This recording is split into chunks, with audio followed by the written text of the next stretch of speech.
Bwana Ali Samata, kipaji legendari na mkongo wa soka icon kutokea Tanzania anayewakilisha vizuri nchi kimataifa zaidi, amefunguka masuala mazito kuhusiana na virabu vya soka vya hapa nyumbani Tanzania, mwenendo, mwelekeo pamoja na future yake itakuwaje.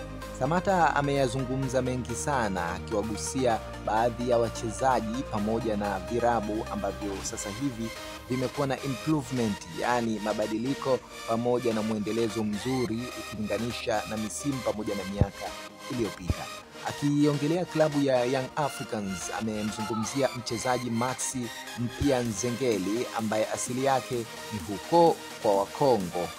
Mkongomani huyu ambaye hivi sasa hapo klabuni Yanga anahesabika ama anasifika kwa hali yake ya kuwa mchezaji asiyechoka mapema.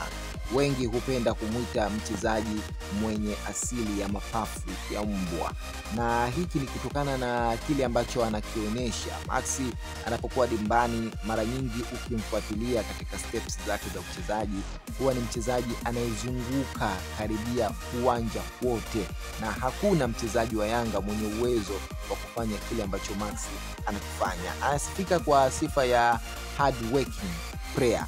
Ukizungumzia nambari moja kikosi cha Yanga, mchezaji ambaye siku zote ataanza bila kukosa, basi ni Maxi Nzengeli. Asipokuwa na majeruhi ama na shida yoyote, yeye huwa anaanza. Sasa Samata amesifia na kukiongelea vyema kipaji cha mchezaji Maxi na kusema kwamba wachezaji wa aina hii duniani huaga ni wachache sana. Hivyo ni nafasi kwa klabu ya Yanga kuweza kukilinda kipaji chake, lakini pia kuweza kuishi naye vyema, kwa sababu Maxi ni lulu kwa upande wa klabu ya Yanga, na wachezaji wa namna kama yake kama nilivyozungumza hapo awali, ni ngumu sana kuwapata kwao ni kuwasaka kwa tochi kweli.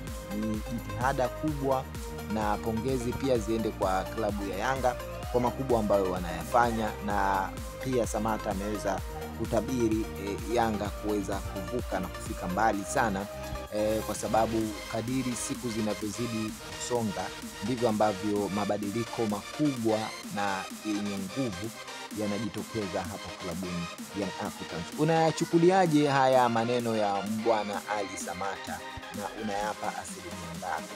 Tuambie kwenye upande wa comment hapo chini, lakini pia tupe maoni yako kuhusiana na klabu ya Yanga na hivi sasa wanavyozidi kupambana katika michuano ya CAF. Msiache kusubscribe pamoja na kulike na kushare video hii kwa wadau.